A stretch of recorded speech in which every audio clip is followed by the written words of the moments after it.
AI content को लेकर के लोगों के माइंड में अभी भी बहुत सारे डाउट्स हैं। आज मैं वो सारे डाउट्स क्लियर कर दूंगा एक ही वीडियो में, जिससे फ्यूचर में भी आपके माइंड में एआई कंटेंट को लेकर के कोई भी कैसा भी डाउट नहीं रहेगा। इसमें सब कुछ होगा, जैसे कौन से एआई टूल्स आप यूज कर सकते हो कंटेंट के लिए, किन टूल से आप हेल्प ले सकते हो, किस टाइप की स्ट्रेटेजी आप बिल्ड कर सकते हो जिससे कि आपको बेस्ट रिजल्ट्स मिले और एआई कंटेंट यूज करने से आपकी वेबसाइट के ऊपर कोई भी नेगेटिव इम्पैक्ट ना आए। ठीक है, तो सबसे पहली चीज आपको ये याद रखनी है कि गूगल जो है वो एआई कंटेंट को हेट नहीं करता। ठीक है, वो जस्ट ये चाहता है कि जो भी कंटेंट आप पब्लिश कर रहे हो उस कंटेंट के अंदर वैल्यू होनी चाहिए, आपका पर्सनल एक्सपीरियंस होना चाहिए, वो एआई बेस्ड नहीं होना चाहिए कंप्लीटली। ठीक है, उसके बाद कई कंपनी सोचती हैं कि हम एआई कंटेंट, एआई टूल्स हैं तो उनसे कंटेंट लिखवा करके अपनी वेबसाइट को बहुत तेजी से स्केल कर लेंगे, बहुत सारे ब्लॉग्स इंस्टेंटली पब्लिश करके। वो लोग क्या करते हैं, दिन में 3 4 5 ब्लॉग्स पब्लिश करना स्टार्ट कर देते हैं, एंड जिससे क्या होता है एक टाइम के बाद जाकर के उनकी जो वेबसाइट की अथॉरिटी है वो गिरने लग जाती है, रैंकिंग बहुत ज्यादा इंपैक्ट होने लगती है। ठीक है, अगली चीज, कुछ लोग यही गलती करते हैं कि जब वो कंटेंट जनरेट कर रहे होते हैं तो वो जो टॉपिक्स हैं उन पर ज्यादा ध्यान ही नहीं देते। वो क्या करते हैं, सिंपल एक प्रॉम्प्ट डाला चैट जीपीटी पे, जेमिनाई में या फिर आपका क्लोड पे कि भाई I need a few high value blog topics for my website, this is my website link और we are into this category, बस खत्म। उसके बाद उसने जो टॉपिक्स दे दिए कोई ध्यान नहीं लगाना, कुछ नहीं करना। भाई अगर ऑलरेडी मार्केट में बहुत सारे लोग उन्हीं जेनरिक टॉपिक्स पर पब्लिश कर रहे हैं तो जाहिर सी बात है आपकी वेबसाइट को अथॉरिटी नहीं मिलेगी अगर आप उसी सेम टॉपिक पर, जेनरिक टॉपिक पर एआई कंटेंट पब्लिश करोगे। आपको अथॉरिटी बिल्ड करनी है, आपको लॉन्ग टर्म वैल्यू बनानी है, आप चाहते हो आपकी वेबसाइट एआई टूल्स के अंदर भी शो हो, रिकमेंड हो। ठीक है, तो उस सब के लिए आपको जो है अपनी जो कंटेंट स्ट्रेटेजी है वो बहुत ही ज्यादा स्ट्रांग रखनी पड़ेगी। आप एआई से हेल्प लो, टॉपिक्स आपको मिल गए, आप उन टॉपिक्स को पढ़ो, शॉर्टलिस्ट करो। आप पूरा पूरा उसके ऊपर मत छोड़ दो कि भाई ठीक है मेरे को टॉपिक निकाल के दे, मेरे को उसके साथ साथ कंटेंट भी प्रिपेयर करके दे दे। नहीं यार, अगर आप कंटेंट प्रिपेयर करके ले रहे हो तो आपको उसके अंदर एडिटिंग करनी पड़ेगी। देखो, AI plus human content is the best. ठीक है, आपने एआई से कंटेंट ले लिया, आपको पता चल गया कि ये टॉपिक है, अच्छा टॉपिक है और इस टॉपिक पर इस टाइप का कंटेंट आ गया, आपके हाथ में पूरा स्ट्रक्चर आ गया क्या क्या चीजें होनी चाहिए। ठीक है, पूरा कंटेंट रेडी हो गया, अब उस कंटेंट को आपने ऑप्टिमाइज करना, उसे ह्यूमनाइज करना। अब काफी लोग क्या करते हैं, ह्यूमनाइज करने के लिए भी बहुत सारे टूल्स अवेलेबल है मार्केट में, उसको यूज कर लेते हैं। ठीक है भाई, कर सकते हो, बट उतना ज्यादा वैल्यूएबल नहीं है जितना ज्यादा अगर एक एक्चुअल ह्यूमन कंटेंट राइटर करे। ठीक है, अब उसके अंदर भी आपको क्या करना है, you have to make sure कि आप उसके अंदर ब्लॉग आर्टिकल के अंदर कुछ केस स्टडीज को इंक्लूड करें। मतलब बहुत बड़े वे में नहीं, छोटे पार्ट में, कि हाँ this type of strategy we have used earlier and we got this results, X number of results in this. उससे क्या होता है, आपका कंटेंट और ज्यादा वैल्यूएबल बनेगा और ज्यादा रियलिस्टिक बनेगा। उसके साथ साथ आप चाहो उसके अंदर कुछ ओरिजिनल जेन्युइन स्टैट्स ऐड कर सकते हो। ठीक है, कि this number of people do this type of things and face this type of challenge. ठीक है, तो इससे होगा क्या, आपका जो कंटेंट है ना वो और ज्यादा वैल्यूएबल लगेगा।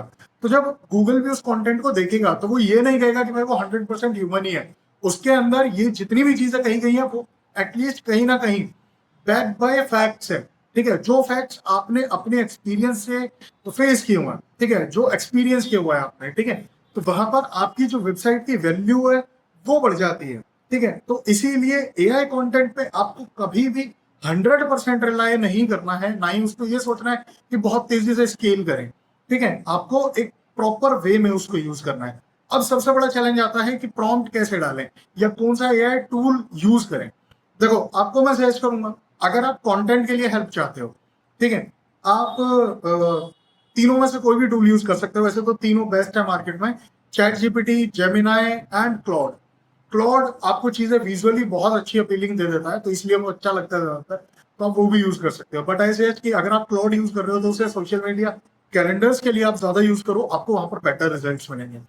बात आती है जब ब्लॉग्स की, इन सारी चीजों की, आई सजेस्ट आप लोग चैट जीपीटी यूज करो, सॉरी गूगल जेमिनाई यूज करो। रीजन इज आपको जो वो देगा वो back by a lot of research देगा, क्योंकि जो सारी चीजें ना वो गूगल का, तो वो अच्छे से समझता है कि क्या चीजें रैंक कर सकती है क्या चीज नहीं।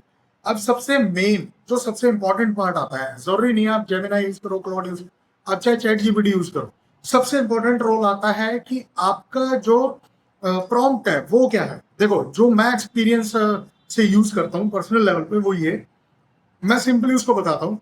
मैं उसको बताता हूँ I have a website into this category, my target audience is this, ठीक है, and I need 1000 to 1200 words of minimum content in a blog format to post on my website, and you need to act like a 15 years experienced holder content writer into this same sector. सो वो जब अपने आप को इस तरीके से pretend करता है तो वो आपको कंटेंट भी उसी लेवल का, उसी वैल्यू का प्रिपेयर करके देता है, ठीक है। इसके बाद अगर आप चाहो तो आप ये भी कर सकते हो कि आप स्टार्टिंग में डालो, can you please act like 15 और 10 और 20 years of experience holder into content writing from USA, from Oxford University or anything, है ना, ऐसे डाल दो। उसके बाद फिर आप उसको दो कि I have this website and I into this business, my target audience is this, and I want a blog article to publish on my website, which is I need is under like 1000 to 1200 words minimum. Also include some table if possible, and also include 5 FAQs in the end of article, and I also want to include a short case study in the same blog, ठीक है। तो इससे क्या होगा, आपको बहुत ही अच्छा content, एक generic genuine piece of content मिलेगा। अब इसके अंदर जो केस स्टडी वाला सेक्शन है उसको आप अपने अकॉर्डिंग अपडेट कर सकते हो। उसके अलावा जो टेबल आपने इंक्लूड किया आप उसको अपडेट कर सकते हो। जो एफएक्यूज आपने ऐड करवाए हैं 5, वो आप अपडेट कर सकते हो। उसके अलावा जो बीच बीच का पार्ट है थोड़ा बहुत, आप वो ऑप्टिमाइज कर सकते हो। इससे होगा क्या, इस टाइप का प्रॉम्प्ट यूज करने से आपका जो कंटेंट है वो एक्चुअल में बहुत ही अच्छा बन करके आएगा, और आपको बहुत ज्यादा कंटेंट डालने की जरूरत नहीं है वेबसाइट पर। देखो, क्वांटिटी कभी भी मैटर नहीं करती इन केसेस में, हमेशा क्वालिटी मैटर करती है।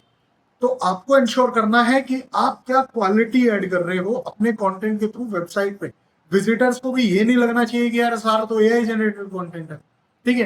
तो इसीलिए, और अगर आप problem based, problem centric content पर फोकस करोगे, टॉपिक्स पर, ठीक है, how to resolve this challenge, how to resolve this, ठीक है, अपने टॉपिकल अथॉरिटी को मेंटेन करते हुए प्रॉब्लम बेस्ड, तो उस पर मेरे भाई सर्च क्वेरीज सबसे ज्यादा आती है, क्योंकि लोग कंटेंट आज की डेट में कब पढ़ते हैं, एक्चुअल में उनको कोई प्रॉब्लम आ रही है उन्हें पूरा पूरा समझना, ठीक है।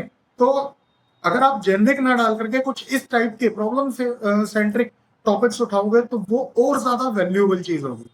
और उन टॉपिक्स का आपको एक और फायदा आप यूज कर सकते हो, उन्हीं पर्टिकुलर टॉपिक्स पर आप एक वीडियो भी बना सकते हो, और उस वीडियो को अपने ब्लॉग आर्टिकल में एम्बेड भी कर सकते हो, ताकि अगर यूजर वीडियो देखना चाहे वीडियो देख सकता है, और अगर यूजर पूरा आर्टिकल पढ़ना चाहे वो आर्टिकल पढ़ सकता है। इससे आपको दोनों साइड से बेनिफिट है।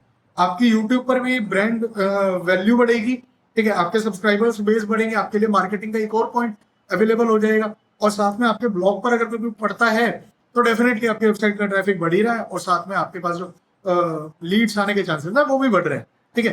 तो आपको इस वे में सोचना है, इसी वे में आपको एआई का यूज करना है, जिससे कि आपको बेटर रिजल्ट्स मिल पाए, बिना अपनी एसईओ को, बिना अपनी ब्रांड वैल्यू को हर्ट किए इन एसईओ, ठीक है। मतलब कंप्लीटली ये एसईओ के पॉइंट ऑफ फोकस था। इसके अलावा कोई भी क्वेरी हो, कोई भी आपको चैलेंज आता है, feel free to comment any time. Alright, thank you, bye bye.